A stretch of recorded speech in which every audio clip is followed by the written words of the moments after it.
Okay, everybody, welcome to the latest episode of All2ReelToo. My name is Michael Lee Cullen II, and with me, as always, is Matthew Bucky Haas. That's a good name. Yeah.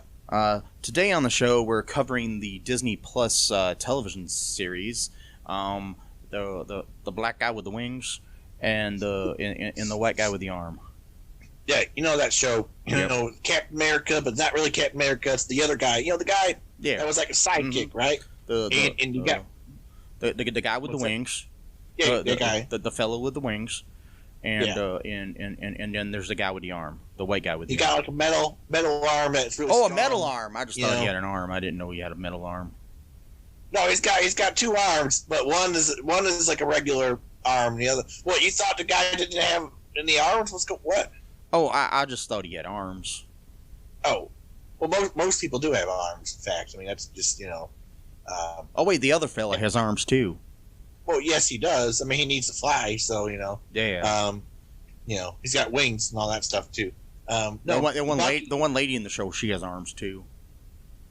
Pretty much all the people in the show have got arms. I mean, that's pretty much standard thing at this point. And Bucky, he's got that metal arms, big specials, real strong. They're that vibranium. Vibranium, that special metal from Wakanda or whatever it's called. Anyway. So, anyways, folks, we are covering the second episode of The Falcon and the Winter Soldier, the current Disney Plus Marvel television series. Second episode entitled "The Star-Spangled Man." It was directed by Carrie Skoglund and written by Michael Castleline.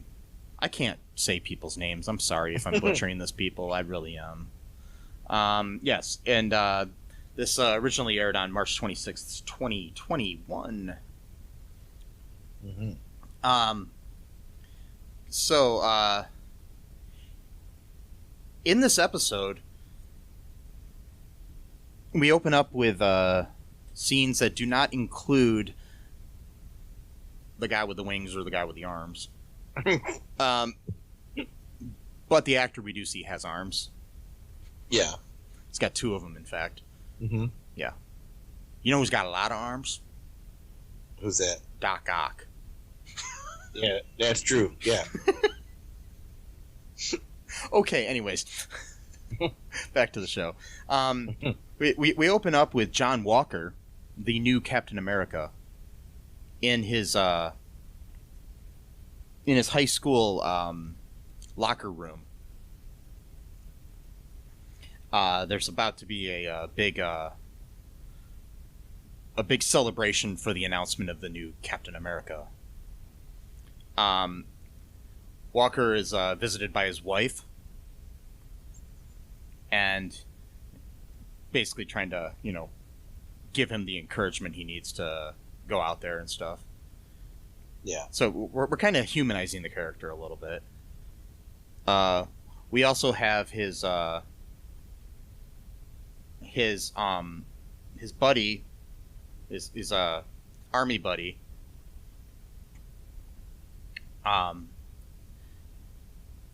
named what's his name? Lamar Hopkins or something? Yeah. No, Lamar Hoskins, I'm sorry. Who is like his army buddy. And he's also Battle Flag. No, Battlestar. Battlestar, I'm sorry. Why did I say Battle Flag? But anyways, Battlestar. Battlestar? He's played by Clay Bennett. Battlestar. He's the kind of like the sidekick. In the comics, he becomes Bucky at some point to Walker's Captain America. Literally, they call him Bucky. Wow. Yeah. Because it was like Captain America and Bucky was like always his sidekick in the comic books. Bucky was kind of the Robin to his Batman. Yeah. Okay. Yeah. Because when Bucky was originally introduced, he wasn't like his old friend. He was like a teenager sidekick sort of thing. Again, in the comics, kind of like Robin is to Batman. If I remember my history correctly. Okay. Your comic book history, yeah. Yes. Yeah. Hey, you mean that's not real history? It should be. No, okay. Just checking. I wish it were. Yes, I do wish there were super soldiers around the world. Well, good ones. So, he appears on Good Morning America, goes out into the field. He's being interviewed on Good Morning America in the show, which is interesting, very synergenic from using synergy here for the fact that Good Morning America is on ABC, which is owned by Disney, which also owns Marvel and owns Disney Plus and owns everything under the sun and owns my right arm. Yeah. Yep. Can't do anything with my right arm without their permission. Exactly. You see, your arm. Mm-hmm. Once again, it's made out of vibranium. That's why I had to get my my COVID shot in my left arm, because I still own that one. Yeah, exactly. Wait, what? Yeah. My arm is made of vibranium and has a bunch of Mickey Mouse tattoos all over it.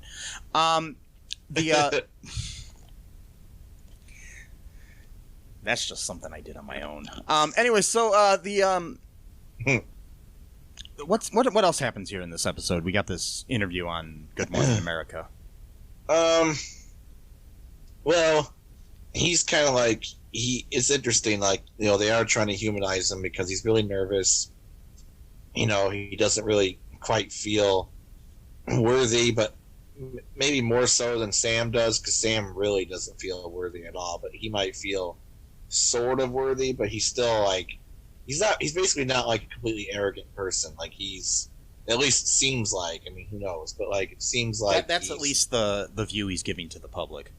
Yeah, I mean, he's talking to his wife like that, he's talking to his friend like that. So, I mean, if he is playing the con, it's a really, really long con. But he seems like he's taking it really seriously. Like, he wants to be the symbol of hope that, Captain America has always had. But there's just something a little off about him. Like, it's really hard. This episode's really good that way, where it's like the tiniest thing. Like, you can't really grasp it, but there's just like that. And it's not just because he's not Steve Rogers. It's just something about him that's just not quite clicking as Captain America. And he invokes the names of Tony Stark and Bruce Banner in his interview, where he's trying to humanize himself, and he says, "I don't have the money like Stark, or the strength like Banner." Yeah. So it's kind of interesting where he's trying to humanize himself and make it be like, I'm just like you guys. I'm a regular dude. He's doing that kind of thing, which is, that's what Steve would probably say too. But like, when, I don't know, like this came off very rehearsed. Yeah, it's the difference between where, I don't want to get all political here, but when Bernie Sanders says something, I believe it, but when Donald Trump said something, I didn't. Right. They could say the exact same thing, and I still, you know what I mean? I'm just saying that's the kind of different. He's kind of more of the Donald Trump, trying to be the facade of the everyman, even though he's not really. I don't think. Yeah, right. So, the interview goes on like that for a little bit. He's doing the "all shucks me," type of thing, and then we kind of go back into Bucky's kind of complaining because they're both kind of watching this interview in their different homes. So Sam's at home watching it. Bucky's sitting on his floor with no furniture like usual watching this TV. And then, Bucky basically goes to confront Sam, right before he's about to go on a mission or whatever, asking him, like, why did you give up the shield? Steve gave that to you. He said that, he had faith that, you'd be able to use it. Why did you just easily give it up? And, Sam's really not having it. He's like, I don't, want to get into this with you. And Bucky just basically invites him. Oh, they do have this funny little conversation about how, all their villains are part of the big three. It's was it robots, androids, wizards, or something like that? Robots, aliens. It was like androids, aliens, and wizards. And then, he says we don't have real wizards. And he's like, what about Doctor Strange? And yeah, he's like, he's a sorcerer. Like, but a sorcerer is just a wizard without a hat. Stuff like that. And then they bring up Gandalf, and it was funny where Sam questions him. He's like, "What do you know about Gandalf?" And he's like, "I read The Hobbit in 1937 when it came out." Right, exactly. Because that actually came out in 1938 in the United States, 1937. So he would have had to traveled all the way to England. It's just a funny little bit of trivia. Unless there was a store that had an English copy of the book. Yeah, true. That's very true. So they kind of had this fun little joke, and then Bucky just invites himself onto the cargo plane or whatever, and they're just kind of staring at each other, like having this like funny little staring contest. And Sam's just not even responding to anything he's saying, like, "Oh, so what's your plan?" and all this kind of stuff. And Sam just puts in like his earbuds and just gets ready to jump out of the plane, crap like that. And Torres is there too. And Torres is kind of like Falcon's wingman, if you will. Sort of.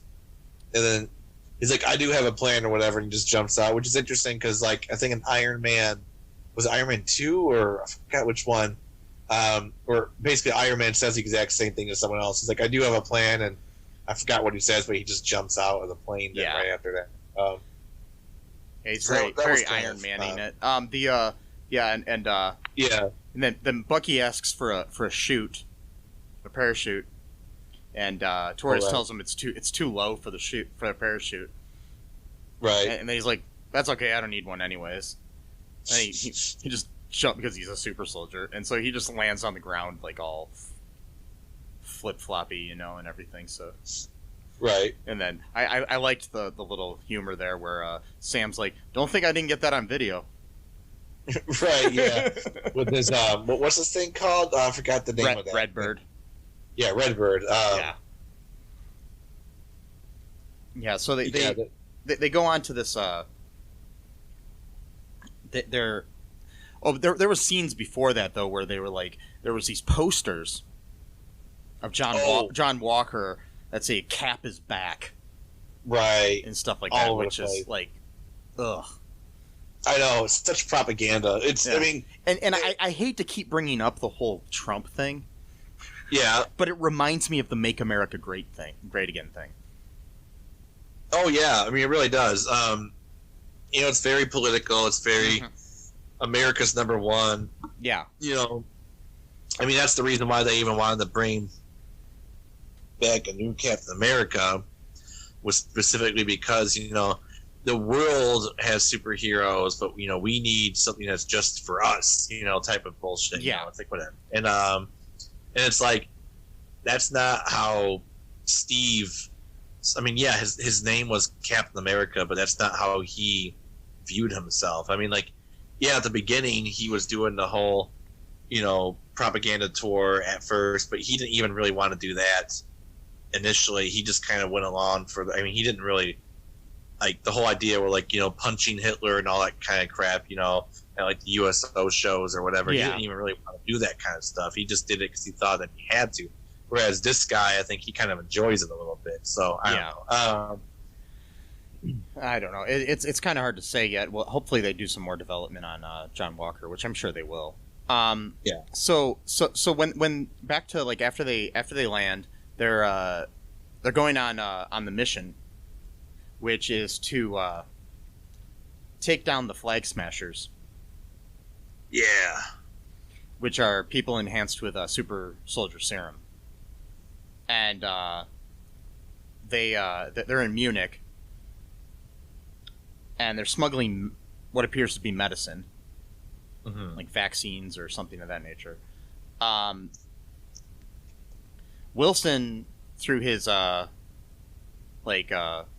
heat detection device, identifies a possible hostage who is revealed later to be the group's leader, Carly Morgenthau, who Flag Smasher in the comics is Carl Morgenthau. So, right, he's just one person, not an organization. Yeah. Well, he does create an organization, but it's not called the Flag Smasher. Yeah. That's his name, is the Flag Smasher. Which is and it's interesting. They're fighting them on top of these trucks that they're in on a highway in a very action-packed scene. Carly smashes on her knee Redbird at one point.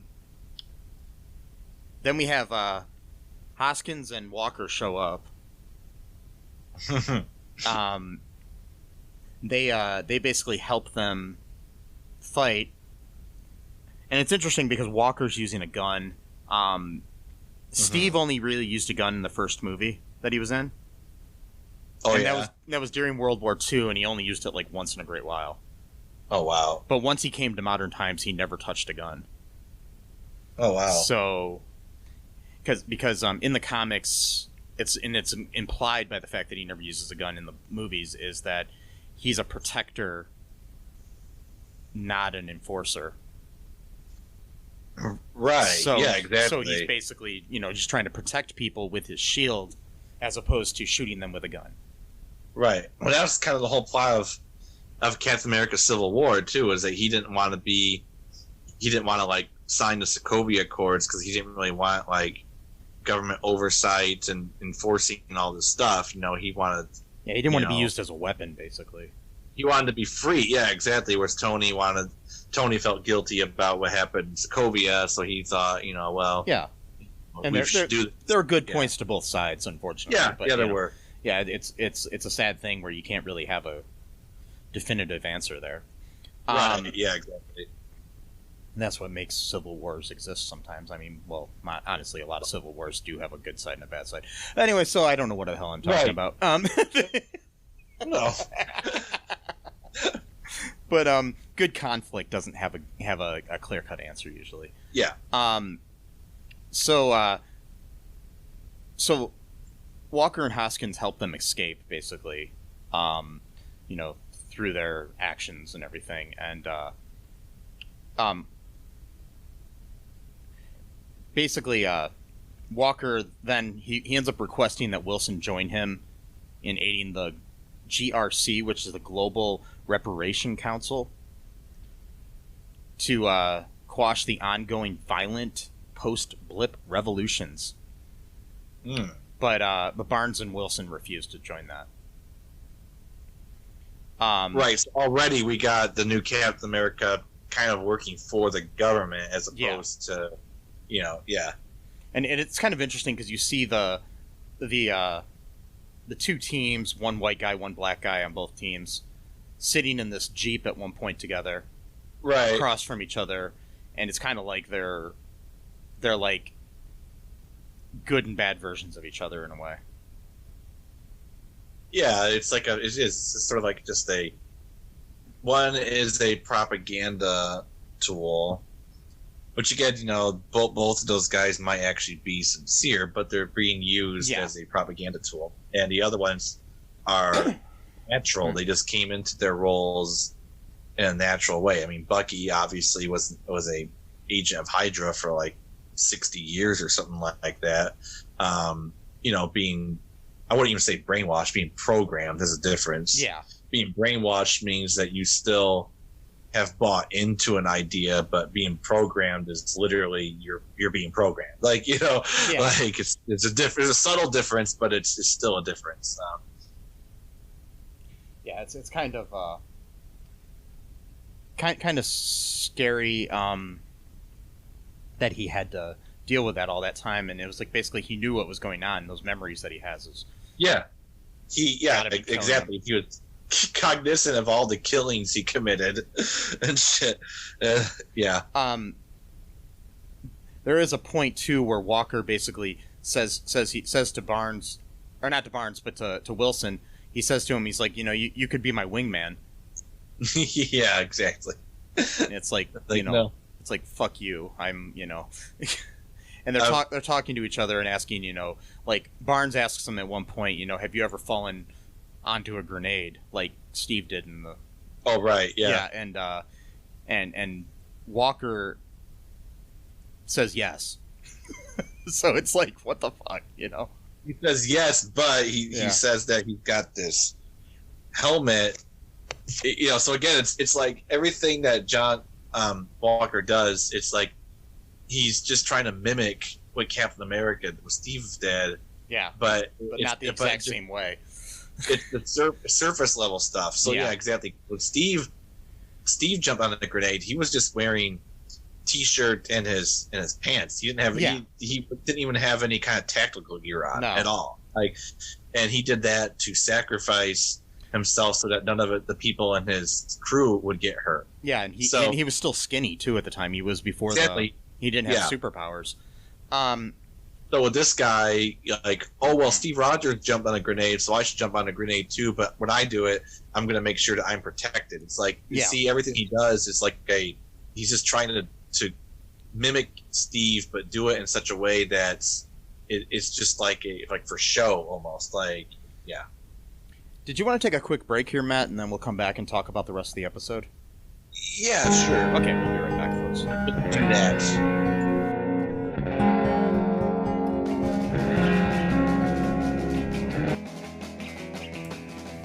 What is Gen X? What is the silent generation? What do generations have in common? Hi, I'm Trish the Dish from the Gen X Voice podcast, and I invite you to listen to conversations I have with folks from different generations, backgrounds, beliefs, and experiences in an attempt to see what connects rather than divides us. Even though Gen X has been called slackers, Karens, or not mentioned at all in some cases, we are the bridge generation, so I feel compelled to do my part to destroy ageism by bringing all these voices together. And, as a bonus, each guest gets to answer some 80s questions at the end of each show. So download and listen to Gen X Voice today on Apple, Spotify, Amazon, or wherever you listen to podcasts. And let's see how much we have in common after all.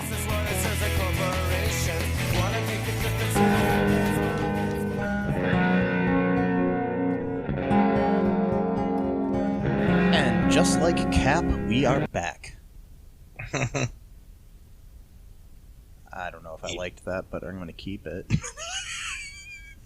Because I'm a loser. So, anyways, back to the episode. Next, we have Bucky and Sam. They travel to Baltimore, where we have a cute scene on the street where a kid says to Sam, he says, "You're the Black Falcon." And he says, "Am I the Black Falcon because I'm black?" He says, "What's that make you, the black kid?" Yeah, I like that. Yeah, that was good. Yeah, this is just Falcon. Right. Yeah, it's kind of funny.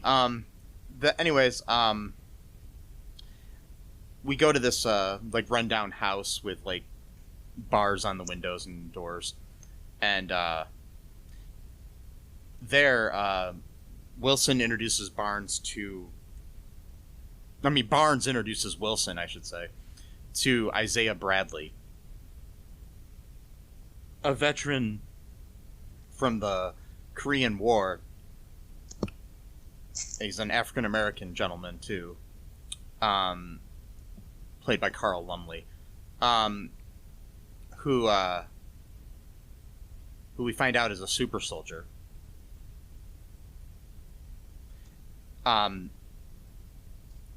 Bradley, they're trying to get Bradley to help them uncover information about additional super soldiers. Mm-hmm. In the serum, due to he was basically imprisoned and experimented on by the U.S. government and Hydra for 30 years.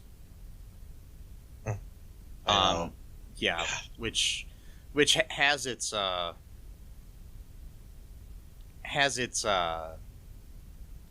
roots in our real history of where there were like these syphilis trials where African Americans were experimented on with medicine, and which turned out to be placebos and things of that nature, and a lot of people died of syphilis and they didn't find out for years. Yeah, there's a lot of shit like that happened. A lot, especially to poor people and to black people in this country, which is sad. It's, I mean, like, the Tuskegee experiments are really just like scratching the surface. I mean, like, it's really fucking, yeah. I mean, I found out about a thing where the U.S. government, MIT, and Quaker Oats put radioactive stuff in some Quaker Oats that they fed to these kids in this like home to test the digestion rate of their cereal. Yeah. Yeah. So, because at that point they're putting radiation in everything. I mean, like, they thought it was good, like it was a miracle cure. Like, they put it. Yeah. I mean, literally in everything. It was ridiculous.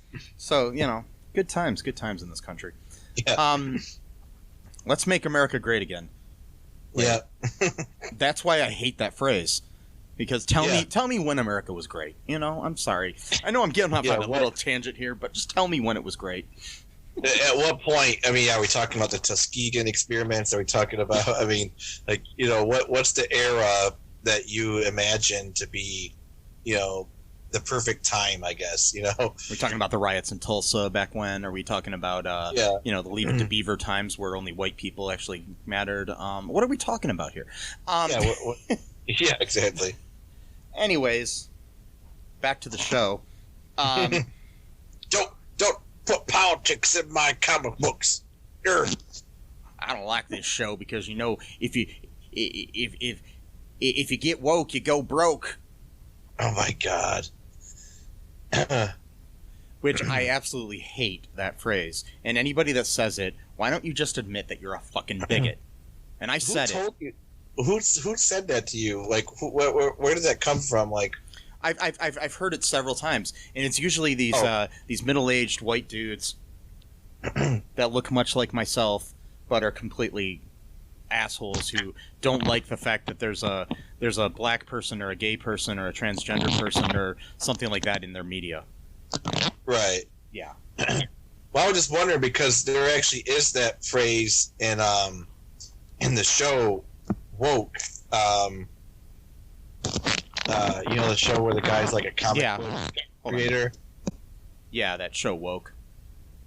Yeah, because I think his roommate said something like that to him, like that's the problem. Like once you go woke, you go broke, because he was basically saying like how he was like, sabotaging like his deal with the whatever company he was doing or whatever. But that was his black roommate saying that to him, so it wasn't the same context. Yeah, I mean, it's usually people like the Quartering or whatever his name is on fucking YouTube. Hate that guy. Yeah, or people like Ben Shapiro or assholes like that who don't understand the fact that representation and inclusion doesn't mean that you're excluded. Right. That's the problem, and that's what it is. I mean, and back to the show, I mean, they're basically experimenting on these people. In the comics, they had this whole run.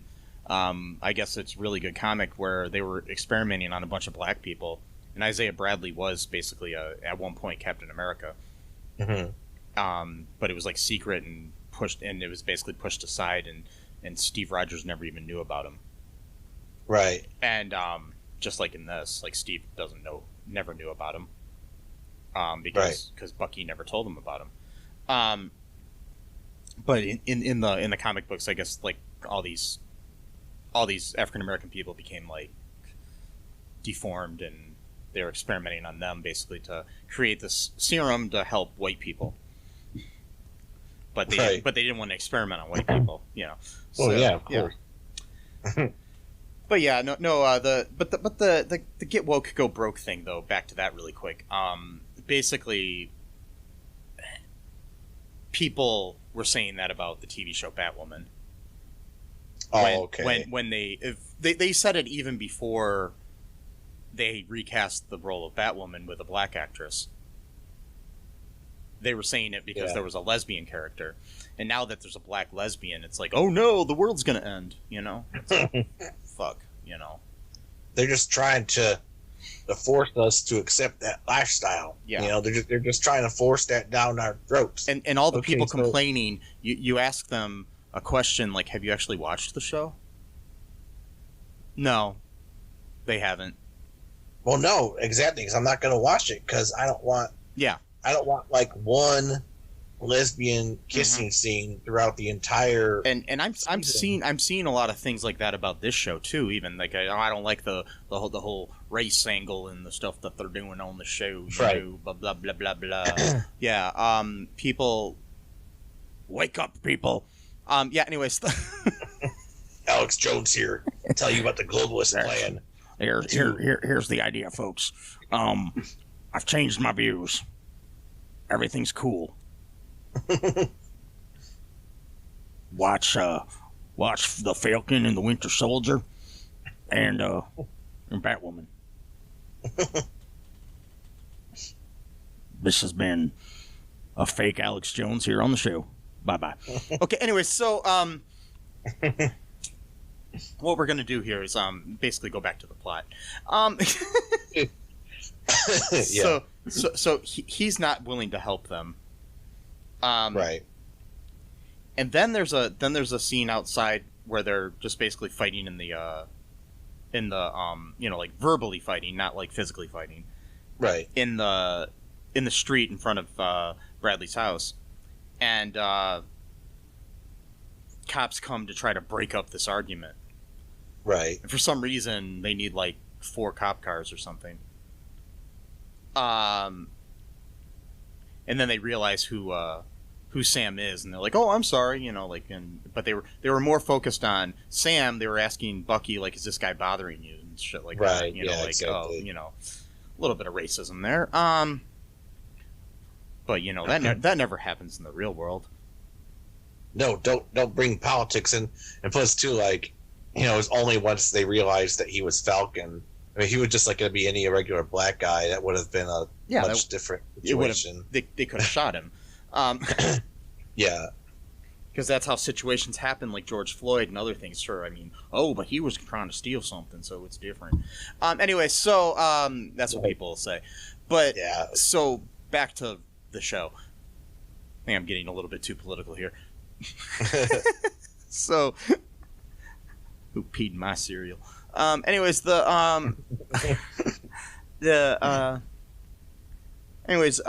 end up actually arresting Bucky because he had missed his court-mandated therapy. Yeah, that's right. And then he's released on bail after John Walker intervenes. And he again asks Barnes and Wilson to work with him. And then basically they say no. Walker says, you know, basically stay the fuck out of my way, you know, sort of thing. Then. Yeah, that got weird. Like, it was ominous. The music got really ominous too when he said, stay out of my way. And it's like, uh-oh. And like, so he's got the nice guy trademark attitude where it's like nice up to a point, but when you reject him too many times, then he shows his true character, you know. It's like, I'm nice if you can help me, but if you can't help me, yeah, fuck you, sort of thing. Mm-hmm. We have there's a nice little therapy session.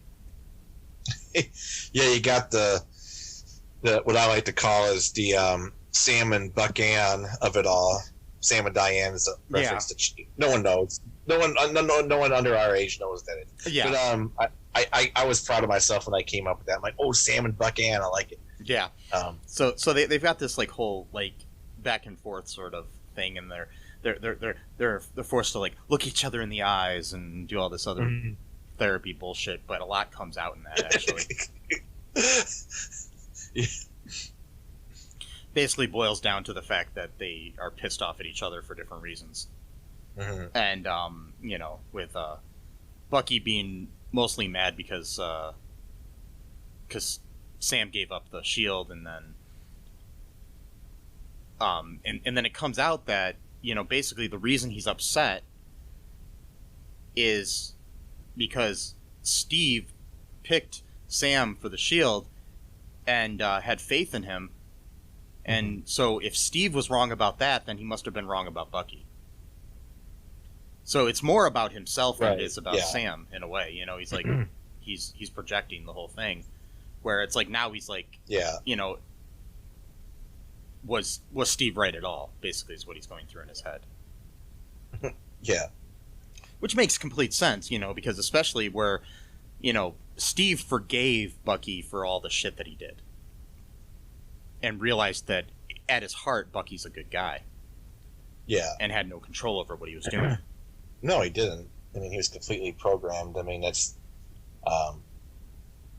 because Bucky, I mean, you know, if it's been a while since anyone's seen Captain America, the First Avenger, Bucky was in the service before Steve was. Steve kind of followed him almost, you know, to join him, kind of. So,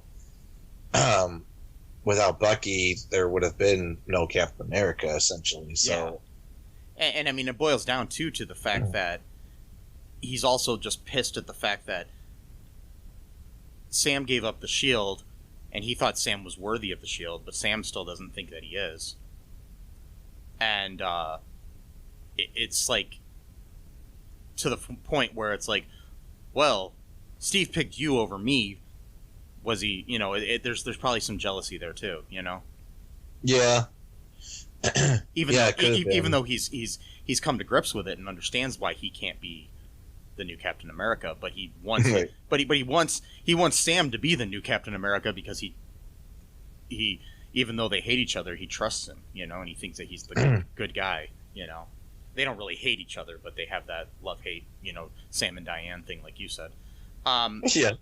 The Sam and Buck Ann. Well, it's kind of because they kind of had like almost like a sibling rivalry with each other, because like I think they both kind of wanted to be Steve's best friend, sort of. Yeah. And I mean, Bucky was originally his best friend, but then Sam became like his new best friend, kind of, you know. And then,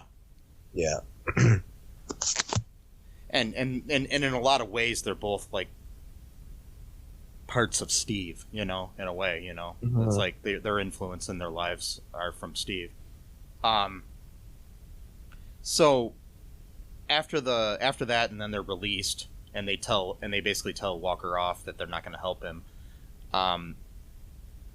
We have a scene where the Flag Smashers escape by airplane. One of them buys them some time by fighting what is known as the Power Broker, his minions, and he's basically killed. And we hear somebody say, you know, they escaped. We couldn't get them. Yeah, and that's the interesting about that. So, like, to be honest, I actually kind of agree with the Flag Smashers. Because for one thing, they haven't really done that much wrong. I mean, they robbed a bank. They didn't really kill anyone, I don't think, as far as I know. Their motives are pure. I mean, it's not like they're doing anything. What they believe in, because like any true quote unquote villain, they're not really a villain. Right. In their own minds, and in this case, I agree with them too. But it's also like the creator of the show said that there's going to be several different villains, and sometimes different people in the audience are going to agree with all of them. Yeah, I mean, like, yeah, just for me, because like plus too, you know, like, you know, want to get all political again, but you know, this is our show. We do whatever we want in the show, so it's not. We don't have to follow a specific format, but like, you know, I take that shit really seriously because, like, you know, I mean, like, I'm a quote unquote complicated person. I mean, not really, but like in my mind, I kind of am. Where, and so like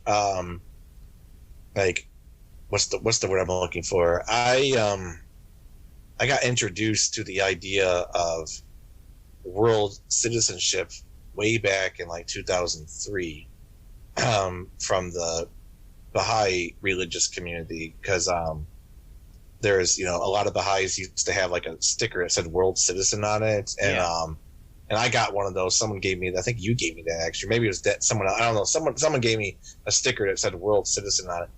And I still have a bunch of those, so yeah, they're really cool stickers. I like them. And basically it's because, you know, the Baha'i religion teaches about the oneness of humanity, and eventually over time, not going to happen, you know, next year, next month, whatever. Well, next month, next year, but that, you know, at some point in the future, the world is going to be unified in some sense of like a super state. This doesn't mean a one world government like Alex Jones sees globalism. No, not like that. But like it would almost kind of like how. But will there be gay frogs? Almost kind of like almost kind of how now states are part of a country. Basically, countries would be like the equivalent of states are now. Yeah, like, that's pretty much what. But regardless, that idea is basically similar to what the Flag Smashers want in a certain way. Right, and of course later on, I that was like my starting point, and then over time I got more into like political stuff, like anarchism, communism. You know, I know people think these words are scary, but you know, these ideologies are very much based on the idea of internationalism. You know, the idea that, you know, people across the world, you know, we're actually brothers and sisters. We have more in common with each other than we do with our own governments. And our governments are the ones that tell us to go hate this people from this country, and because they want something from us. You know, so like the phrase that these flag smashers have is one world, one people. And I'm like, yes. You know, like. Yeah, I know, it's kind of interesting idea, and I mean, to agree with it is not wrong. I mean, and it's what it is, and I mean, it's just we live in a very complicated world, you know, where some people might be on the same side but not realize they're on the same side. Yeah, or they might have a disagreement over tactics, which, you know, people always freak out about. Like, you know, it's like, oh, well, you believe in, you know, going this direction, I believe, so now we're going to split off because of that, you know, minor difference or whatever. You know? It's like, come on. So at the end of this episode, Sam suggests that they visit an imprisoned Helmut Zemo in Berlin to help gather intelligence on the Flag Smashers. And that's another thing. They're kind of like, I don't know, Clarice Starling it, you know, where they're going to talk to the Hannibal Lecter here. And, you know, so we'll see what happens in the next episode, and see if they, you know, get the information that they want out of Helmut Zemo. I forgot who that guy is. Is that he from Civil War? Yeah, he was a villain in that. One of the villains. Yeah. And what was his deal? He didn't want super soldiers or superheroes or something like that, or. All right, Helmut Zemo, who is based on the Marvel Comics character of the same name, aka Baron Zemo.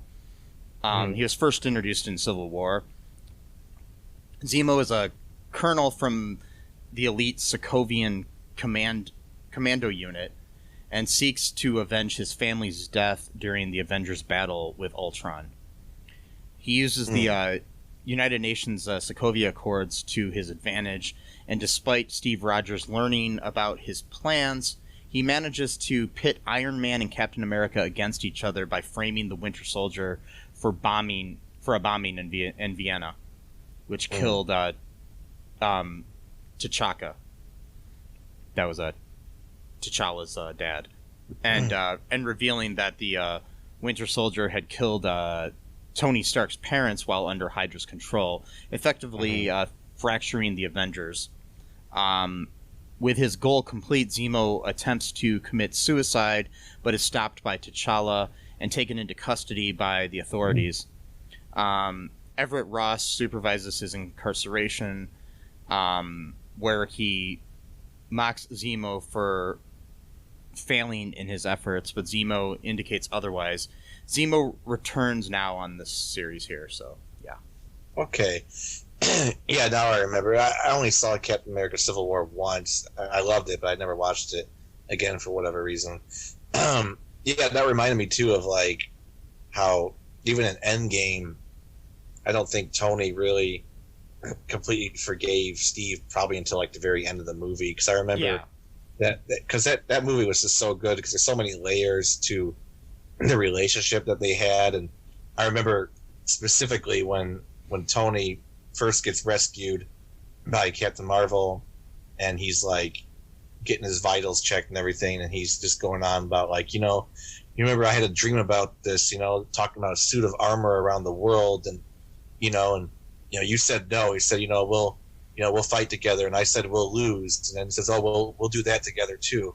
Well, we lost, and then he just goes on this whole thing. But then like at the very end of his rant, I never really understood this until recently, because he says, no trust, liar. And it was like, what does that got to do with what he's talking about? But now I'm thinking he's probably talking about, the fact that he kept that from, the fact that Bucky killed his parents, Yeah. It was just very, like, a lot of nuance. Very complicated. Yeah. Did you want to take a break and then we can talk about our speculation and some other things, like some trivia and stuff about this episode? Yes. All right. We'll be right back, folks.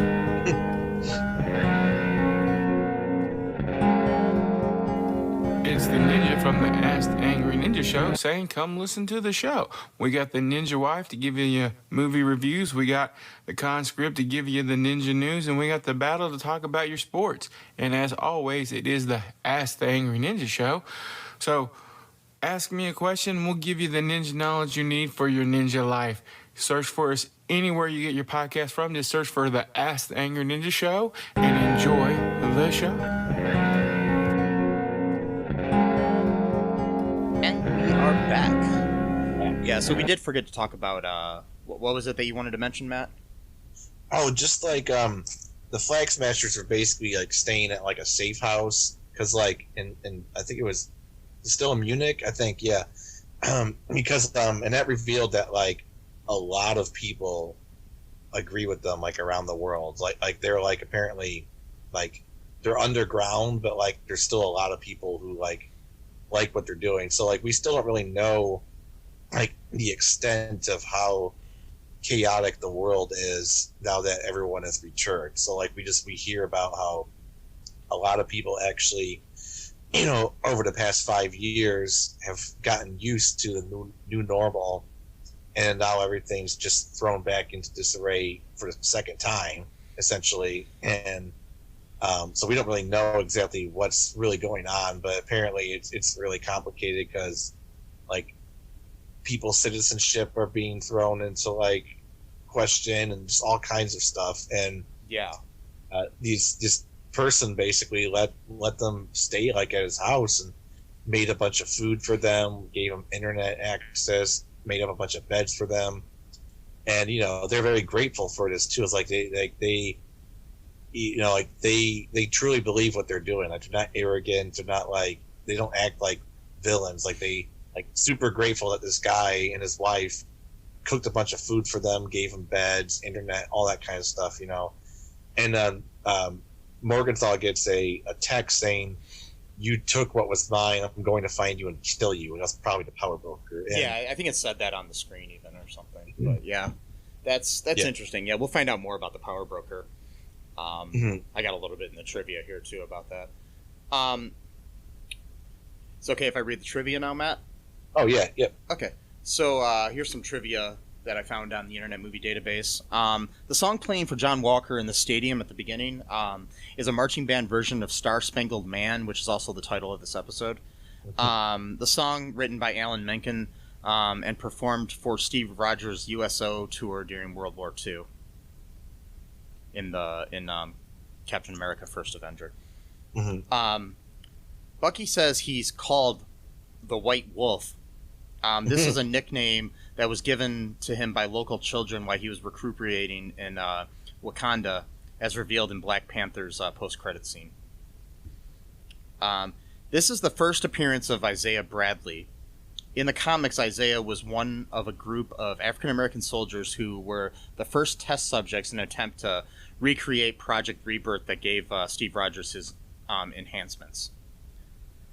Unfortunately, while Bradley's treatment appeared successful enough for him to emulate Captain America, he also suffered the usual failures to recreate Dr. Erskine's work, and his mind was badly affected.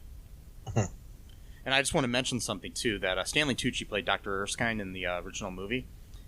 And he's a bald man. A British newspaper recently announced that Prince William is the sexiest bald man alive. I argue it's Stanley Tucci. So that's just my little thing here. I'm just saying. Okay, so this is the first appearance of Lamar Hoskins in the comics. When John Walker was recruited to replace Steve Rogers, Hoskin was recruited with him to become his sidekick, Bucky, with an equivalent costume. However, when readers wrote to tell writer Mark Grunwald that Buck was a common racial slur against African Americans, Grunwald wrote a correction where another African American soldier tells Hoskins that same fact, with some comments about the condescending imagery of him imitating a white teenager from the 1940s. In response, Hoskins adopts the new identity Battlestar. So that's where that came from. I guess, yeah, it reminds me of Ronald Reagan when he used to do like racist dog whistles, where he'd be like, welfare, young bucks eating T-bone steaks or something like that. Yeah. I don't know. It's like, yeah. So Carl Lumbly plays Isaiah Bradley, and he's no stranger to the superhero world. Besides playing the lead costume superhero in the Mantis TV movie and TV series, he was also in Altered Carbon with Anthony Mackie, and played voice roles in numerous games and cartoons for both Marvel and DC. He also played the father of John Jones on Supergirl. So, there we go. Yep. For several seasons on that show. I'm blanking on the character's name on that show, but yeah. He's a really good actor. Yeah. Yeah, I love that character. What is his name on that Damn it. Oh, well, I don't remember either. Yeah. It's okay. You can look it up, folks. It's okay. I remember the god that they worshipped. I don't remember his name. Haranmir is the god of the Martians. Oh, okay. Yeah. Here's some spoilers trivia for this episode. We got Carly Morgenthau is played by Erin Kellyman. Is a new rendition of Carl Morgenthau, the original Flag Smasher who first appeared in Captain America 312. The Flag Smashers flee to escape the minions of the Power Broker. In the comics, the Power Broker was a criminal business entrepreneur who clandestinely offered the service of body enhancement treatment that could give recipients super strength, but at a hidden cost of a high rate of serious adverse reactions that could lead to grotesque body distortions. One of the recipients was John Walker, who received it to become Super Patriot. In this series, since Walker was able to fight the enhanced Flag Smashers with some effect, that suggests that he received a similar treatment to which could explain how he was able to have an extraordinary military service record of 3 Medals of Honor. Yep. So I do have a feeling that he's got superpowers, and I also think that that Hoskins does as well. In the last scene, Zemo's prison cell number is 2187. This is the same number as Princess Leia's prison cell in Star Wars: A New Hope. Wow. So, yeah, that's a little bit there. So, do you have any speculation as where you think this show's going here? Like anything you're looking forward to seeing or hoping happens? Well, I kind of hope that they're going to circle back to Bucky, basically telling his neighbor that he's the one that killed the son, but probably won't happen for a while. Well, there's only 6 episodes of this show, I believe. Six or 7 episodes. I think 6. So yeah. Okay. Yeah. So at some point in the next couple, maybe. But yeah, I think there's definitely just going to be a conflict between Sam and Bucky and John and Lamar, and it's going to be basically like the old and the new, but it's like it's not. I mean, that's how they're going to frame it, as the old versus the new, but it's really more of the authentic and the inauthentic, At this point, I don't really know if John Walker's going to go the route of being like the super patriot, right-wing dude. I mean, he sounds like he might be, but it also could be that he's nervous about trying to fill the shoes, of Steve Rogers, and so he might just be like really. Yeah, I mean, there are some layers here too. I mean, I'm not trying to be surface, and say like, well, I have a black friend sort of thing, but his best friend is a black guy, and his wife is a black woman as well. So right, so I don't know if the race thing is necessarily his point of view, even though he's an Aryan-looking dude. It's like right. The whole. But I think that might be what the government's going for, but not necessarily what he feels in his heart. Yeah, so I can sort of see this going in one of two ways. Is that either he's going to completely go hardcore right wing, because maybe his wife gets killed or something, so he's just going to be like nationalism, got to kill these flag smashers, or if it's going to be like he might actually, who knows, it might actually subvert expectations, and that he might actually become the new Captain America, and Sam might actually think that he's okay for the job. Who knows what's going to happen? But well, sorry to spoil things. Oh, Oh shit. No, I don't know everything. I do know one thing. What is that? I'm pretty positive Sam's going to become Captain America before the end of the series. Okay. Because that would be... because there has been a toy leaked. Oh, okay. Of him dressed in the Captain America outfit. Okay. Well, that's kind of cool. Yeah. So yeah, I mean, I can see this going a lot of different ways. Maybe John will become a villain, because I know that I think in the comic books his girlfriend or wife does get killed, I think, and that's what kind of spurs him on. I think it's his parents at one point. His parents get killed, and that stirs up things. But there's also he's a villain and an anti-hero and a good guy all throughout the series. John Walker is right. So yeah, his alliances quite a few times. And like things happen in comic books where people change over time, and it's decades and years. The whole thing. It'd be interesting to see what happens. I mean, it'd be cool if he becomes a good guy and then becomes like Super Patriot or Star Spangled Man or something, or whatever they want to call him, something. Yeah. One of these other characters that's a good guy, one of these good guys. Yeah, or he could just be killed off before the end of the series. Who knows? I'm not sure. God. We never know what's going to happen. He could he could grow a third arm for all I know. He could, and it got more arms. See, then he'd be the guy with the arms. Yeah, the guy with the arms, just like we said in the beginning. Yeah. No, but also too, like you mentioned about his best friend being Lamar. Well, I think they may have been friends even before they went off to like West Point or whatever. Because Lamar at one point says, like, that's why you failed drama class. Yeah. You know, so maybe they actually went to school together before that. I don't know. Yeah, or maybe who he just said that. You know? Yeah, maybe you just Yeah. knew that about him, you know. Yeah. Yeah, it's hard to say. But yeah, I'm really looking forward to see where the show goes, and I hope it is. If you're listening to this and you have any ideas of where you think things are going, or what you'd like to see happen, or any thoughts on what we've said here, or anything we missed, you can message me at mike@cullenpark.com, or go to our Facebook page, which you can get to at all2reeltoo.com. You know, just let us know what you think, or join our Facebook group as well. That's a good place to do that, or tweet me at Cullen Park. Mm-hmm. Something like that. I don't know what the actual ad is, but you know, you'll find it. I have faith in our listeners.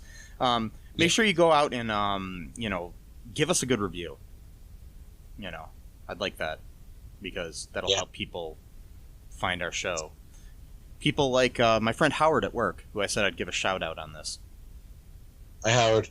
Hey, I don't know if he's listening to this episode, but I said I'd give him one on one of our episodes, and I don't even know if he watches Falcon and the Winter Soldier, but hey,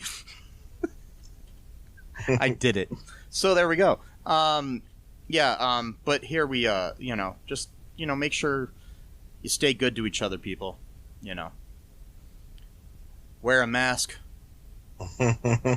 wear a condom, be kind, rewind,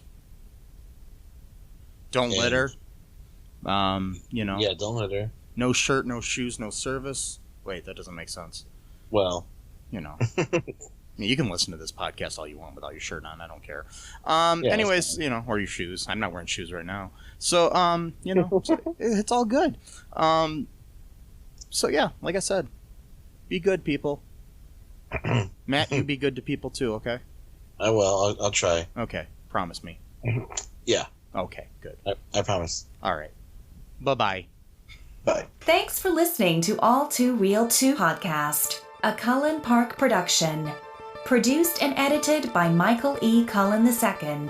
Music by Matthew Hawes. Subscribe and share the show. Visit us at cullenpark.com.